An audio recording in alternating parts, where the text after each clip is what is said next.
रहे हैं geometrical PNC का नया कॉन्सेप्ट। इसके पिछले वाले वीडियो में हमने आपको बताया था कि कितने नंबर ऑफ स्ट्रेट लाइन्स हम बना सकते हैं by using and points and कितने नंबर ऑफ ट्रायंगल्स हम फॉर्म कर सकते हैं बाय यूजिंग एंड पॉइंट्स। तो आज हम देख रहे हैं number of quadrilaterals, it means हम नंबर ऑफ पैरेललोग्राम्स देखेंगे। तो पैरेललोग्राम्स में हमारा रेक्टेंगल भी आ जाएगा और स्क्वायर भी आ जाएगा। तो इस कॉन्सेप्ट को समझने के लिए हम पहले एक क्वेश्चन लेते हैं, जैसे कि मैं यहाँ पे क्वेश्चन ले रहा हूँ by using 6 parallel lines and 5 parallel lines how many parallelogram can be formed? How many parallelogram can be formed?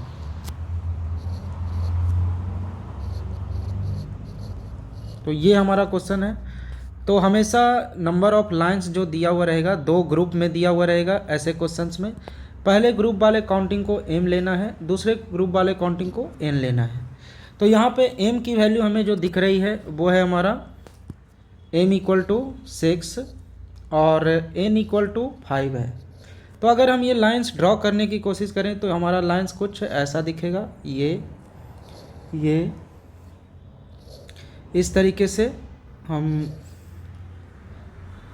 Lines draw कर रहे हैं। ये हमारा 5 हो गया और इधर 6 लेते हैं। ये 6 पैरेलल लाइंस 2 3 4 5 और 6। तो 6 पैरेलल लाइंस हमने एक वर्टिकल और एक हॉरिजॉन्टल ले लिया, एक ग्रुप को वर्टिकल एक ग्रुप को हॉरिजॉन्टल, सारे पैरेलल हैं।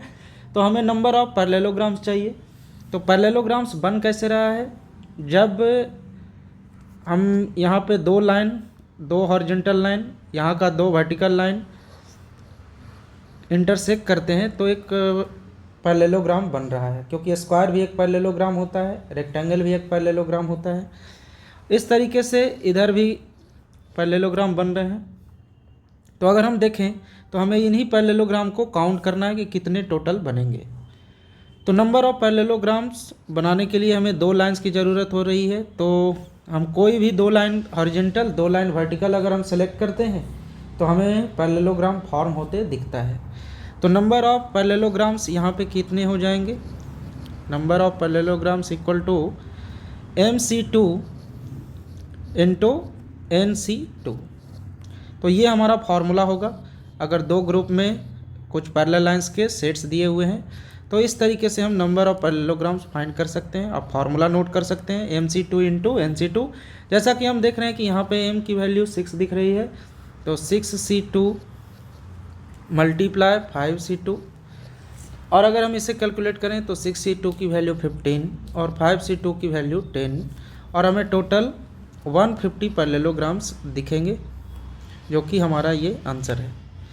तो अभी हमने देखा number of parallelograms formed by using 2 sets of lines. अब हम आगे बढ़ते हैं, जैसे कि नेक्स्ट कॉन्सेप्ट है हमारा if n points in a plane. मान लो कि n पॉइंट्स है किसी प्लेन में।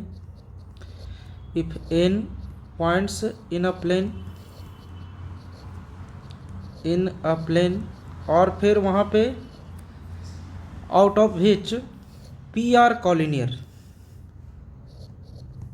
मतलब P नंबर जो है, P नंबर ऑफ पॉइंट्स जो है वो कॉलिनियर है।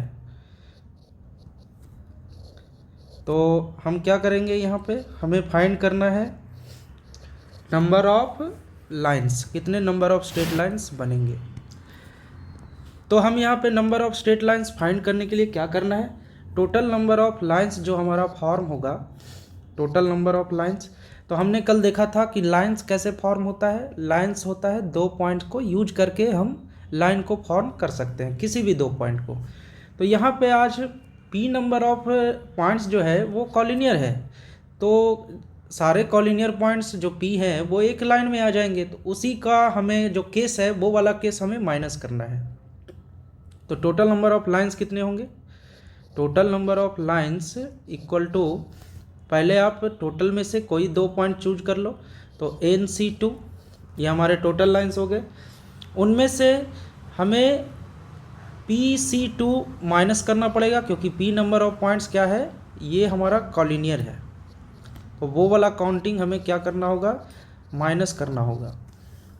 और फिर जब वो वाली काउंटिंग हम माइनस करेंगे तो एक ऐड भी तो करेंगे, वो एक लाइन भी तो हो सकता है, क्योंकि आपने 5-6 पॉइंट ले लिया तो वो एक लाइन भी तो है जिस पे सारे हैं, तो एक लाइन तो आ गया, तो वही हमने +1 किया। तो ये हमारा हो गया NC2 माइनस PC2 +1, किसके लिए, जो एक्स्ट्रा लाइन फॉर्म हुआ उसके लिए हमने +1 किया। तो इस तरीके से हम total number of lines find कर सकते हैं जब कुछ लाइंस कॉलिनियर हो। अब हम आते हैं नंबर ऑफ ट्रायंगल्स पे। तो नंबर ऑफ ट्रायंगल्स क्या होगा, number of triangles equal to NC3। Total number of triangles तो NC3 ही बनेंगे ना, लेकिन उसमें P नंबर ऑफ पॉइंट्स क्या है, कॉलिनियर है। तो P number of points are collinear, तो हम क्या करेंगे, अगर हमें total number of triangles find करना होगा इसी केस में, तो टोटल नंबर ऑफ ट्रायंगल्स जो होगा वो होगा NC3 और PC3। और एक लाइन से ट्रायंगल नहीं बनता है, इसीलिए हम वहाँ पे +1 नहीं करेंगे। आज वहाँ पे हम लाइन काउंट कर रहे थे इसलिए +1 किया था, लेकिन यहाँ पे सारे पॉइंट्स एक ही लाइन पे आ गए, तो उससे तो ट्रायंगल फॉर्म होगा नहीं, तो वहाँ पे हम +1 इस केस में, ट्रायंगल्स के केस में +1 नहीं करेंगे। तो ये हमारा फॉर्मूला हो गया नंबर ऑफ लाइंस का, और ये नंबर ऑफ ट्रायंगल्स का।